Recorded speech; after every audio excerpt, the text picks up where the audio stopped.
नमस्कार दोस्तों, मेरा नाम आर्यन मिश्रा है और जुर्म के वर्चस्व के सीरीज में आज हम एक बार एक नए और खौफनाक कहानी के साथ आपके सामने उपस्थित है कि आखिर वो कौन सी ऐसी मजबूरी थी जिसके कारण एक अपने भाई को ही अपनी ही बहन से शादी करनी पड़ती है। कौन सा ऐसा कारण था, इतनी बड़ी कौन सी मजबूरी थी कि जिसकी वजह से उस भाई को अपने बहन के साथ शादी करनी पड़ी। और तो और इस काम में उसके परिवार ने भी, मतलब उसके माता पिता ने अपने ही बेटी की शादी अपने ही बेटे से करा दी। तो देर न करते हुए आज की इस कहानी को हम शुरू करें, लेकिन उससे पहले फिर एक छोटा सा निवेदन कि कृपया चैनल को सब्सक्राइब और वीडियो को शेयर करना बिल्कुल मत भूलिएगा। तो दोस्तों, ये कहानी शुरू होती है उत्तर प्रदेश के महाराजगंज जिले से। वही महाराजगंज जिला जो तत्कालीन मुख्यमंत्री योगी आदित्यनाथ जी की जिले के बगल वाला जिला है। महाराजगंज के ही एक तहसील होती है फरंदा, और फरंदा से सटे ब्रिजमनगंज के पास एक गांव होता है जिस गांव का नाम होता है लेहड़ा गांव। अब इस गांव में माता पिता अपने बच्चों के साथ काफ़ी हंसी खुशी से रहते हैं। देखते ही देखते लड़की जवानी की तरफ अपना कदम रखती है और जवान हो जाती है। उसके बाद उसकी शादी खोजी जाती है और शादी खोज देने के बाद उस लड़की की शादी करा दी जाती है। अब तक सब कुछ ठीक ठाक चल रहा था, कहीं कोई दिक्कत नहीं थी। शादी हो जाने के बाद वो अपने ससुराल चली जाती है, वहाँ रहना भी शुरू कर देती है।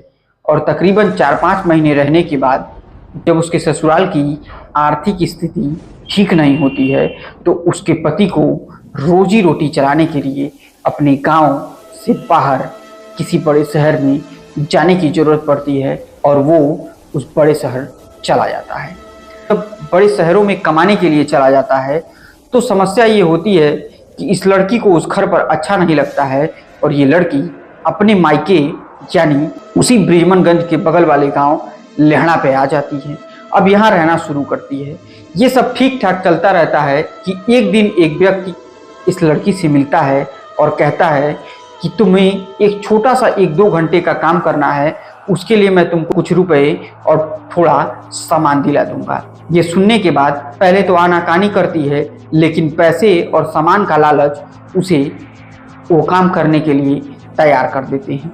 अब जब वो तैयार होती है तो उससे पहले एक समस्या होती है कि इसके लिए एक फॉर्म के साथ आवेदन देना होता है। अब जब वो आवेदन करने जाती है तो पता लगता है कि उसमें कि जिनका शादी हो चुका है वो इस फॉर्म को नहीं भर सकते हैं। अब बड़ी समस्या होती है। फिर लड़की उस व्यक्ति के पास फ़ोन करती है, कहती है मैं तो शादीशुदा हूँ और ये फॉर्म नहीं फिल हो रहा है। फिर वो आदमी आता है और कुछ समझाता है और इस लड़की से और अपने में बातचीत करता है कि जो पैसा मिलेगा उसमें कुछ % मुझे भी दे देना। और उस बिचौलिए ने किसी तरीके से उस लड़की का फॉर्म सबमिट करा दिया। सबमिट करा देने के बाद मामला आगे बढ़ता है और फिर ये लड़की वापस अपने घर चली जाती है।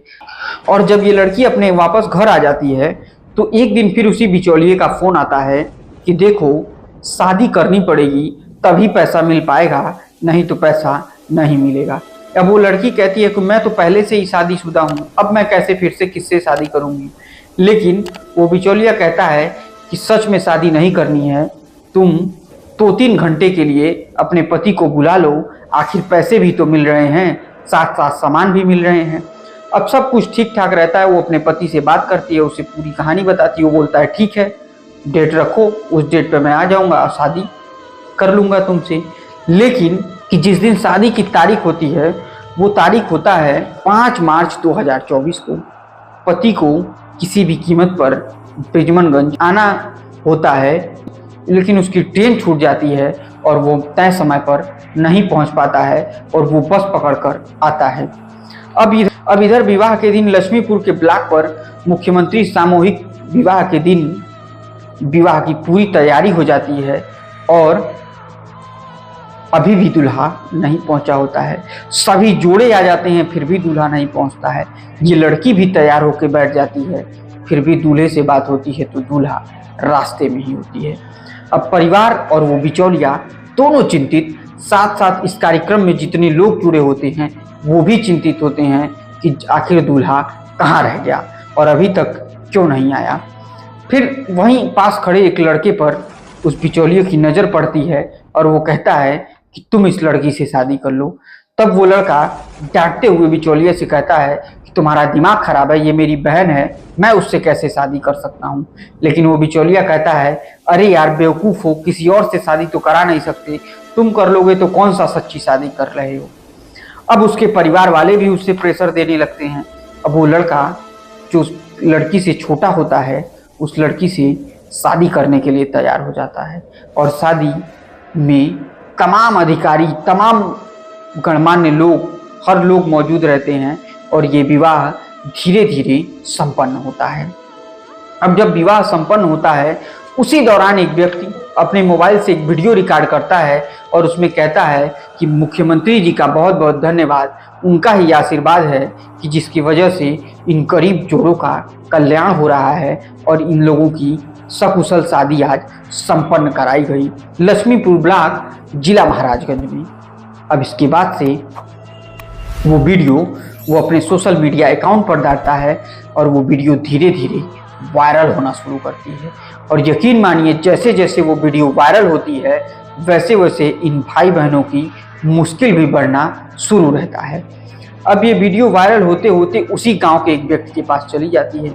जब वो देखता है तो हैरान रह जाता कि अरे ये वीडियो तो जो है इसी गांव के इस भाई बहन की है और इन दोनों ने कैसे शादी कर ली जब इस लड़की की शादी 1 साल पहले हो चुकी थी। अब धीरे धीरे ये बात खुलती है।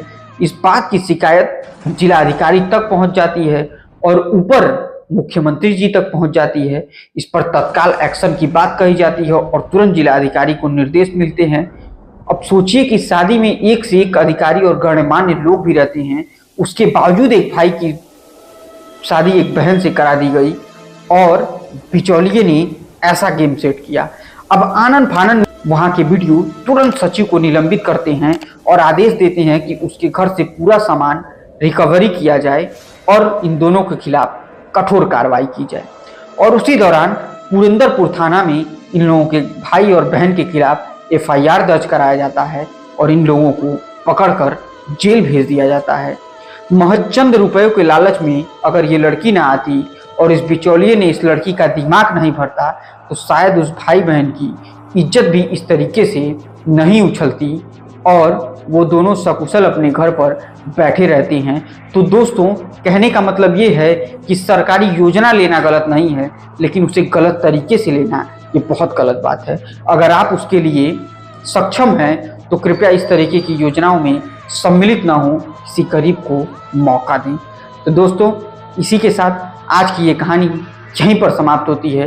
उम्मीद करते हैं कि हमारी ये कहानी आपको बहुत पसंद आई और अगर पसंद आई तो वीडियो को लाइक कीजिए, चैनल को सब्सक्राइब करिए और वीडियो को शेयर करना तो बिल्कुल मत भूलिएगा। इसी के साथ मुझे दीजिए इजाज़त, तब तक के लिए जय हिंद, जय भारत।